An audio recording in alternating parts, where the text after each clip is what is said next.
Hi, നമുക്ക് ദാണ്ട് വഴുതനങ്ങ ഫിഷ് ഫ്രൈ പോലെ വറുത്തെടുക്കാം. അതിന് ഞാൻ ചരിച്ചിതുപോലെ കണ്ടിച്ചിട്ട് ഒരു പാത്രത്തിൽ മഞ്ഞൾപ്പൊടി ഉപ്പും ഇട്ട് ആ വെള്ളത്തിൽ ഒരു അരമണിക്കൂറോളം ഇട്ട് വെച്ചു. ഒരു 3 സ്പൂണ് ഗോതമ്പ് പൊടി, ശകലം ഒരു സ്പൂൺ മുളക് പൊടി, ശകലം മഞ്ഞൾപ്പൊടി, ശകലം മസാലപ്പൊടി, ഉപ്പ്, ഒരു 2-3 തുള്ളി വെള്ളവും കൂടെ ഒഴിച്ച് ഒന്ന് ഇളക്കി കൊടുത്തിട്ട് ഓരോ വഴുതനങ്ങയായിട്ട് ഇതുപോലെ ഒന്ന് അപ്പുറവും ഇപ്പുറവും ഒന്ന് പുരട്ടിയെടുക്കുന്നുണ്ട്.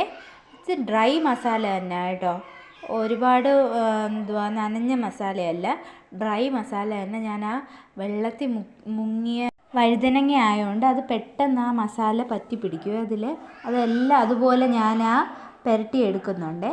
എന്നിട്ട് നമുക്ക് ഒരു പാൻ വെച്ചിട്ട് ഇത് വറുത്തെടുക്കാം. ഞാൻ ശകലം എണ്ണ ഒഴിച്ച് കൊടുത്ത് ഒരു 3 വെളുത്തുള്ളി ചതച്ചിട്ടിട്ടുണ്ട്. എന്നിട്ട് ഓരോ കഷ്ണങ്ങളായിട്ട് ഇതുപോലെ വെച്ച് കൊടുക്കുന്നുണ്ട്. നമ്മൾ മീനൊക്കെ വറുക്കത്തില്ലേ, അതുപോലെ വറുത്തെടുക്കാമേ. തിരിച്ചും മറിച്ചും ഇട്ട് ശകലം എണ്ണ ഒഴിച്ച് കൊടുക്കുന്നുള്ളൂ. എന്നിട്ട് ഓരോ കഷ്ണങ്ങളായിട്ട് ഇതുപോലെ വെച്ച് കൊടുക്കുക. ഇച്ചിരി കനം കൂട്ടിയാണ് അരിഞ്ഞേക്കുന്നത്, കാരണം ഇത് വെന്ത് വരുമ്പോൾ ഇത് ചുരുങ്ങും. എന്നിട്ട് അടച്ചു വെച്ചിട്ട് ഒരു വശമായി ഇനി നമുക്ക് മറിച്ചിട്ട് കൊടുക്കാം കേട്ടോ. ഇത്ര എണ്ണ തന്നെ ഒഴിച്ചിട്ടുള്ളത്, പിന്നെ എണ്ണ ഒഴിച്ചിട്ടില്ല. എന്നിട്ട് ഫിഷ് ഫ്രൈ ഒക്കെ നമ്മൾ ചെയ്തെടുക്കുന്നതുകൊണ്ട് അപ്പുറവും ഇപ്പുറവും ഇതുപോലെ വറുത്തെടുക്കുന്നുണ്ട്.